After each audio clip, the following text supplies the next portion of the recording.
Hey, what's going on, everyone? We are back talking that good old crazy American family. This is episode 5, Too Hurty Without It, left to her own devices.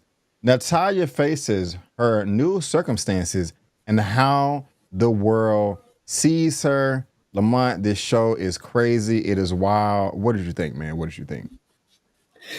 I just want to say to the audience, we're looking at a grown woman going little girl. Kind of reminds you of what Michael Jackson must have felt like as a grown ass man, acting like a little boy, petting chimpanzees on a butt crack. Mm, I mm. want to appeal to the audience's humanity. I want the audience to look in their soul and have apathy for this poor girl who has just been cast away and doesn't know what it's like to live as an adult because she's stuck in a child's mainframe. That's what I want to ask of the audience. Have some humanity. Yes, sir. I think you meant empathy, but I could be incorrect. Are you serious though, or are you joking? Oh, I'm joking, bro. Okay. I just want to make sure. Because that was one of the first questions I was going to ask. But before we do, y'all, we spoiling over here, okay? We spoiling the episode as if you've seen it. Up, down, left, right, in and out. That is your warning. Subscribe. It's an interesting take to have with this episode because at the end of episode 4, I was like, yes. Finally, they are kicking this goblin demon child out because she definitely deserves it. I don't like her.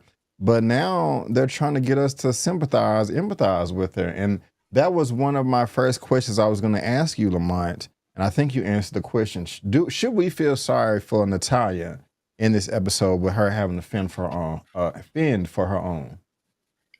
Yeah, I mean, like that's why I appealed to the humanity of the audience watching us because even though this chick is crazy, even though she's the reason she got booted out of her home, clearly she needs clinical help.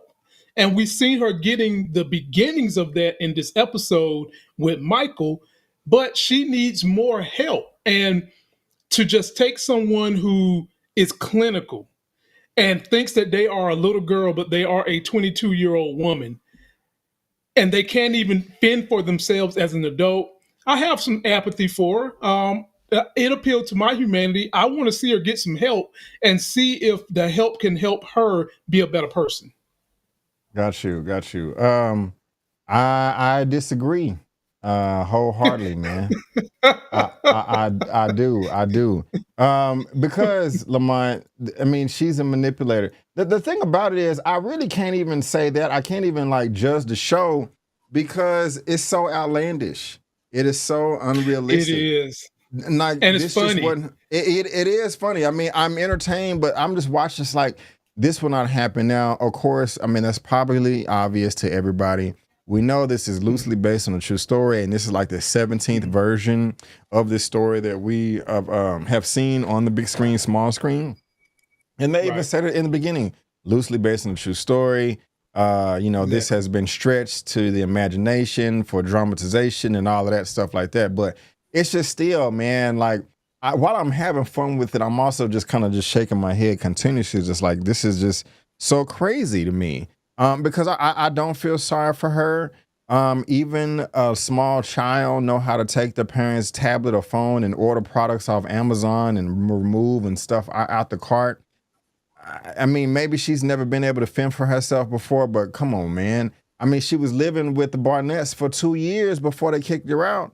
She ain't learned how to open Hmm. up a can of tuna or pork and beans or something like that. I mean, I No. know she don't like baths, but I mean, I'm pretty sure she don't wash she washing her hair in the sink with dish soap. Did you see her eating the ramen noodles without the water, without the Uh, craziness, yeah. man?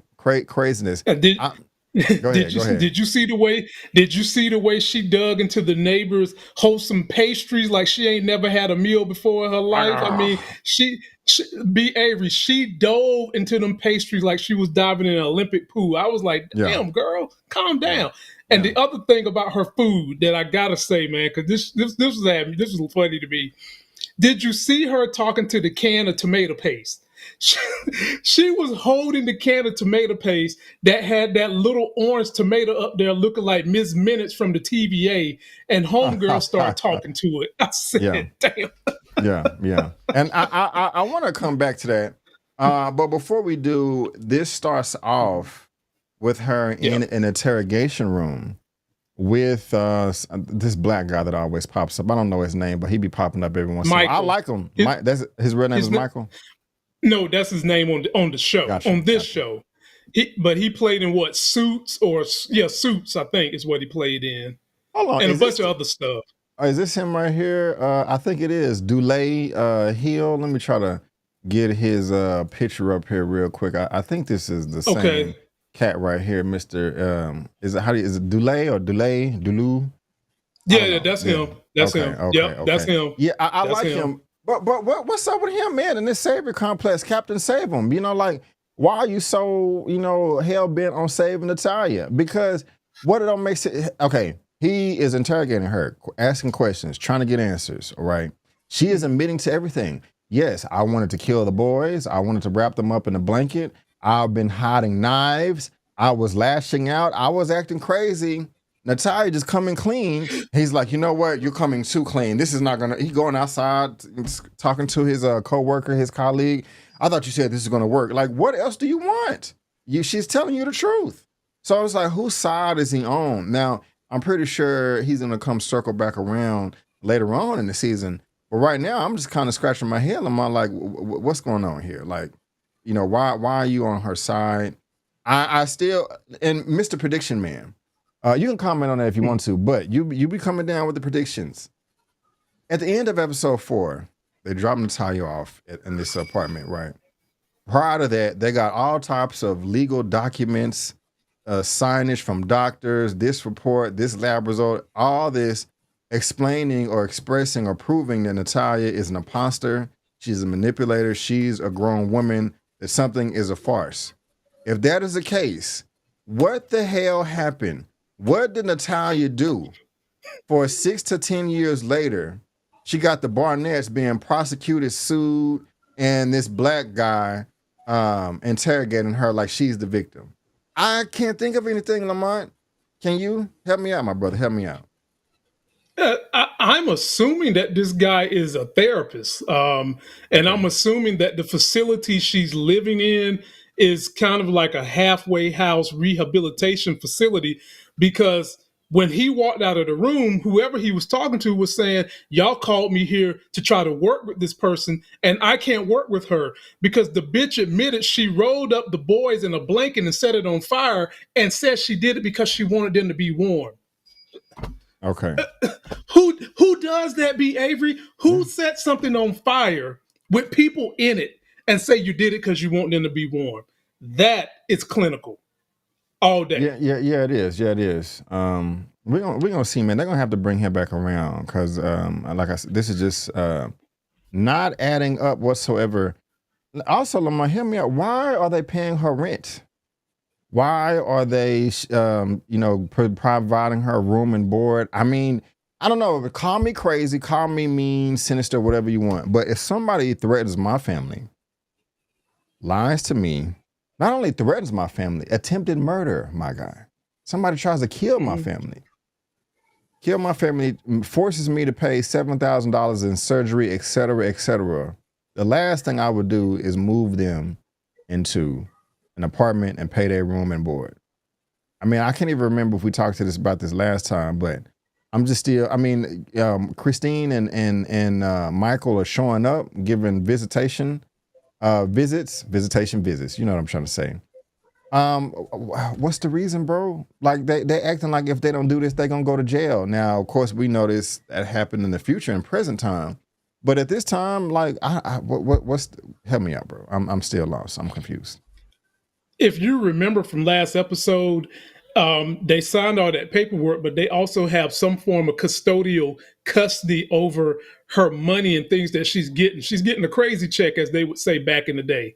And they have custody over that crazy check by being like her signed like guardians or whatever. So that's why they're paying those bills.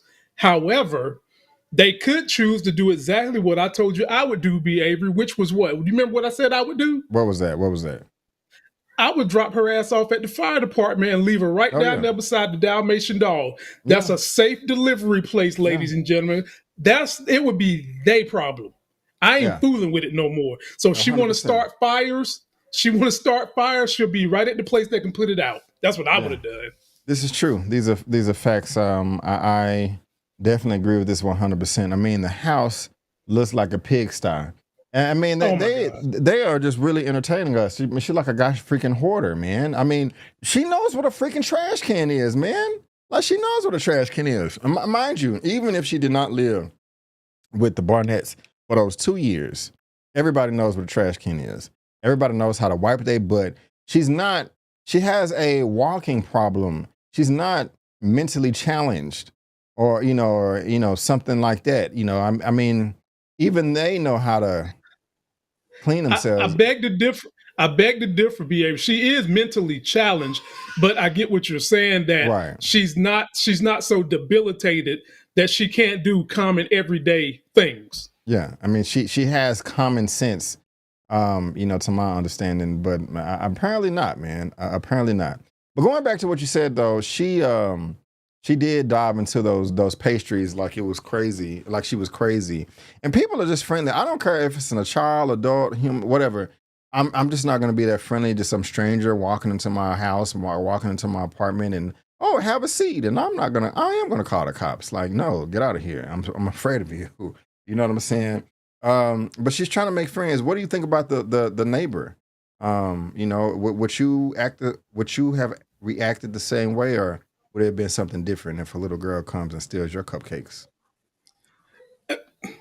Man, you know me and you, we diet like bodybuilders. We only get one time a week to eat those kind of sweet pastries. Her ass would have been kicked like a gnome from Nickelodeon out the door. I mean, you in there like the damn leprechaun eating up all my goodies. No. And then I don't know how you got in. You just mysteriously get in, and I can't make a wish and you give me a pot of gold. Her ass would have been out, bro. And I would have called the police. It wouldn't have been none of this nice. And did you see how she tried to put the donuts back together? Yeah. She tried to stick the jelly donuts back together. Ladies and gentlemen, no. Black people don't do this. We're not that sweet to somebody we don't know that come in and start eating your pastries. No, B. What would you have done? Same thing, man. I would have dropped kicked in the chest, called the police, and had her reimburse me for the cookies. You got me thinking about this place called Cookie Society over in my area. But they have a butter biscuit croissant cookie over here. It's fire. What? Next time you come to Dallas, it's going down, man. Mm-hmm. I'm treating you. Lamont came to my city and treated me. It's my time to treat him. So we gotta I just had to put that out there. Audience, we like family, man. It's not a big deal, like it's not. Some of y'all have hung with me that we're watching. Y'all know how I am, and it's all good, man. It's all just break bread fellowship. It builds life-lasting bonds, and that's what I aim to do with people. That's it, y'all. That's it. Already. There was no bonds created at the library. It was beef. Because that's like we shouldn't be laughing at this level of crazy, but like it's so crazy at every level, man. So unrealistic. I mean, just bro, hold on. Let me try to find. Do I have an image here? I mean, no. Is this towards the end? No. Do I have? Is this how I heard the library? No. Here we go. Right no, here. that's she on the bus, bro. Yeah, that's the library. Just imagine, like, you see somebody walking around a corner like this. I'm gonna be afraid. You know what I'm saying? The dude could have been a little bit more polite at the library. He was kind of mean. I'm 22. What's your date of birth? Hey, where you going? If it was a child, you rude as hell. You know what I'm saying? But it wasn't a child. But no, Natalia, she goes and looks up the book, man. She opens up the book and she finds that she was cut out the picture. Man, if that ain't a slap in the face, I don't know what is. The book is titled "Every Child Deserves to Be Loved," and you are cut out. You was a part of the family of the author. and the title of the book was The Spark, but she heard the mama on TV Yeah. talking about every child needs love. Right. And then she opens up the book. Now, first of all, she looked homeless as hell. She came dragging in there looking like she's straight homeless, man. It looked like somebody robbed a leprechaun of his green and threw trash on him. And when she saw those pictures, B. Avery, did you see her go from 0 to a 10 trying to run up out of the gallop out of that library, ladies and gentlemen? Gallop. Yeah. I can be childish and petty, man. I'm not just finna let somebody hit me in the nuts with a 300-page book and run out of there and try to pave with a pencil. Like, I would have tackled her little ass. You ain't getting away with this. That's just me, man. If she got him good, man, if she really nailed him in those privates, he probably needed a minute, bro. For real. Yeah, you're right. He probably needed a minute. Yeah, man. Shout out to that actor, by the way. He plays on this great show on HBO called The Pit. It's a medical show. He plays the stepson of the main character on that show. If y'all haven't seen it, check out HBO's The Pit. The Pit. Okay, what do you know his name off top? Wow. God, what is his name? I don't know his name, and I forgot the name of his character's name on The Pit. But his dad is called Dr. Robbie. His stepdad is Dr. Robbie. And the show is good. If Lamont is recommended, it must be good, y'all. Y'all check it out. Oh, it's good. Yeah, y'all check it out. Y'all check it out. But Natalia still ain't learned her lesson, man, because Michael showed up and was like, listen, bitch, did you call CPS at the library? Like, what, you're calling... You're the one that assaulted him in front of everybody, and then you gonna call CPS? Right. And what did you report? Well, because my fake mommy and daddy abandoned me at the library, you need to go hem them up. Like what? I don't know what the logic was behind that, man. It was funny though, but I gotta give it to Michael, man. At least he grew some kahunas. Because the way he screamed to her, like, this is not fair, Natasha or Natalia, and it won't be happening if you would have been good in the first place. I was like, Michael, we should have had this energy in episode one. And so, yeah, man, they're back at this apartment. It's all smelling like doo-doo and mold and stuff. It just, I need to talk to Mike Epps, one of the producers. Like, bro, what's going on? You really needed a check. He was trying to milk this storyline, but... Nah, man. You have any? Did Michael redeem himself by putting some bass in his voice and saying it with his chest? What do you think about that? He needed to do that because she had figured out that the person to manipulate in that family was him. And I like how he got into a back and forth with her, saying that she is something along the C word. And she was like, what's the C word? So I wanted to ask you, B. Avery, do you know what C word he was talking about? I think crazy. That's the only, and not child. I don't know, man. What's the C word? It's almost a cuss word for white people. Cunt. That's what he was talking about. I thought you were about to say another C word. No, she was like, what C word? And she couldn't figure it out. And Dad put his foot down on her, and he was doing his recording, so he had records this time. He done got smart in the game. Records that he came over there, records that he gave her food, records of how she looked, and talk about a bad hair day. It was, like I said, it was so sad. It was funny, and it did touch on my humanity. Like, this chick really needs some help. Yeah. No, because this is just fake and made up, man. Like, her face like a mop. How did she learn how to do chores? They made her do chores, so she just know how to do chores all of a sudden. She always knew how to do this story is just ridiculous, Lamont. Like, it's just nonsensical. Like, I mean, come on. Shout out to the actress playing Nat. Young lady, you nailed this shit. I mean, you are nailing this role, and we're going to make sure we give you a big shout out because I know it had to be some stress on you to play this role. Considering all the dynamics, so you get an A in my class for doing this role. Yeah, man. Did you like them? Oh, okay. She did look a hot mess. Her head like a dried up mop. But she tried to do a makeover, bro. She was in the mirror. She put on some lipstick. She was trying to look pretty for you. How'd you feel about her makeover? Lord, Jesus Christ. B, stop it. will Y'all, you take B her out Avery trying for? to edge me out.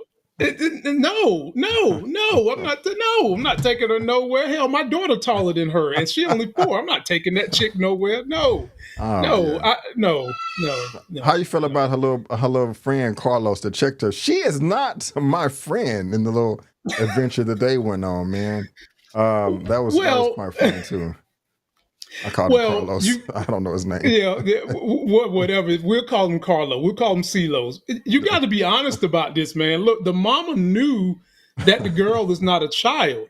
Yeah. And you sent your son with her anyway. I mean, if somebody wanted to be technical about this, the neighbor, when they showed up to the house and found out that the parents are moving to Canada, that neighbor was literally concerned for that little boy's safety and probably was concerned that she might try to molest the little boy Yeah. on Yeah. top of all the dangerous things she would do. Yeah. And the thing about the mom sent the little boy with her, and that is totally on that parent because she knew good and darn well this girl was not well. And did you see them on the bus playing mush to the black dude? Oh my gosh, bro! I forgot about Would you that part. would you Yes. had turned around like B Avery, picture you on the bus, you vibing with your music. You get mushed twice, and then the second time you turn around and you see, put that face back up on put that face so the audience can see this mess, man. Ladies and gentlemen, you riding the great bus. That's what we call it in Greenville. And you done got mushed in the back of your head twice, and you turn around to see something from the Game of Thrones looking at you.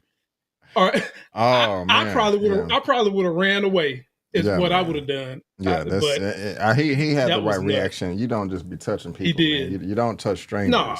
No. So that was funny, but nah, man, they go across town, man. They have no sense of direction. No. You know, get brought back.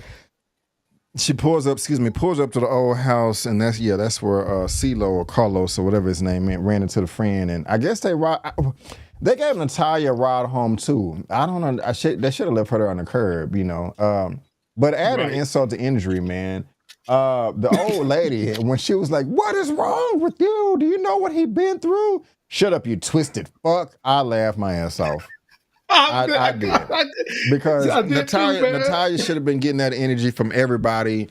Punches in the face, kicks in the chest. And so I was like, yeah, she is getting what she deserves, man. So that was funny to me. You got to be joking with me, bro. You cannot feel sorry for this kid or this person. I do have apathy for her because she needs help. Like, all I'm saying is she needs help. She needs like proper clinical help. Because best way I can put it is like this. She's very vulnerable as a human. And depending upon the circle you put around her can determine how she can behave going forward. Because at the end, we seen her working on her GED. All I could think about was some grimy ass man trying to take advantage of this girl and like get her, you know, really thinking he cares about her. Maybe he smashed, then he think he's going to get away and treat her bad, and then she be the type of chick to cut off his foot. Yeah, I don't even want to think about that, bro. That's just too much right there. I think it was in episode 2 or 3. Somebody was like, "Yeah, I don't think she's for trafficking because she was like she's not attractive." I laughed my ass off with that right there. We at the end. I'm gonna be honest with y'all. Go ahead. You ain't got to be. Look, we men, we talk. Y'all as family was. You know that you ain't got to be attractive for a man to get you. Hell, like my truck driver school guy said.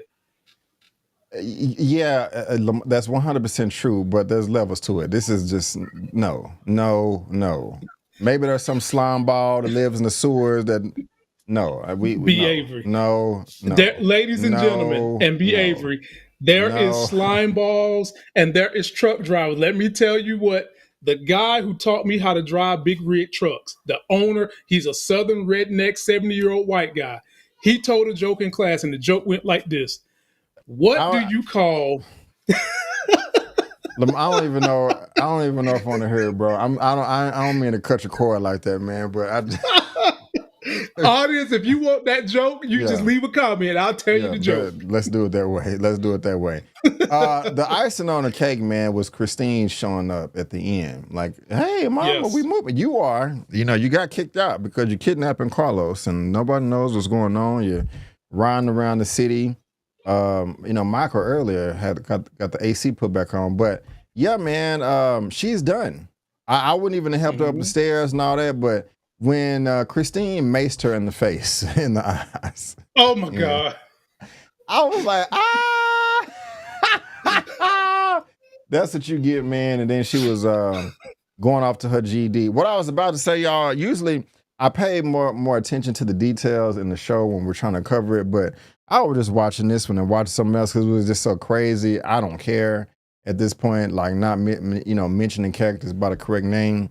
We got the mace, the pepper spray. What are your final thoughts of this episode, bro? And if you want to give predictions of what's going to happen next in this crazy story, let us know. I'm not giving no predictions other than some man is probably going to try to take advantage of Nutty Natty. Please. And Cutthroat Christine had every right to bear spray that bitch. Every right to bear spray her. I feel bad because this girl started praying to God. Like she is in such a bad spot. She started praying to God. And like I said, that's one reason I have apathy for. But like I said, she needs professional help that she's not going to get. And somebody's going to try to take advantage of her. And if they do, that could just sink her into an abyss that she'll never come out of. And that's my final thought. Right on. My final thoughts is I don't care how much you pray to God. If you threaten to kill my family and you try to kill my family, mind you, the last episode, she was in the basement acting like the spawn of Satan. Let me out of here. No, you can pray all you want to. I'm not forgetting that. And it's just interesting, this 180, she's acting like Chucky. Next episode, oh God, Jesus, make me better. Get out of here. This story just don't make no sense. It's fun to talk about how silly and dumb this is, and we're going to be here next week as well. But yeah, this is a hot historical mess. And like I said, it's fun. Go ahead. Go ahead. Put that picture back up there before we get out of here. This one right here. Okay. Yeah. You stupid. Ladies and gentlemen, Game of Thrones fans, who does she look like? B. Avery, get one guess, then I'll say it. Dracarys, one of the dragons? Nope. Who? She looks just like the faceless man that taught Arya how to be a faceless person. She looks just like that guy. That's hilarious. I ain't even mad at just like that guy. Yeah, man. Y'all, y'all let us know what y'all think. Ladies and gentlemen, boys and girls, that is going to wrap it up for our Good American Family on Hulu. This is episode 5, Too Hurty Without. We will be here same time, same place for next episode. Not Today, Satan. Oh my gosh. I did not know that was the title. Natalia questions whether she can trust an unexpected set of allies as questions about her past arise. Painful memories are unearthed. All right, man, we got something to look forward to. Oh yeah, real quick. Subscribe to Lamont's channel. Subscribe to my channel. We will both really appreciate it. And guys, before you go, don't forget, I'm B. Avery. That's Lamont. That's just our opinion. Peace out. And we'll see you next time. Subscribe. Natalia is crazy as all can be.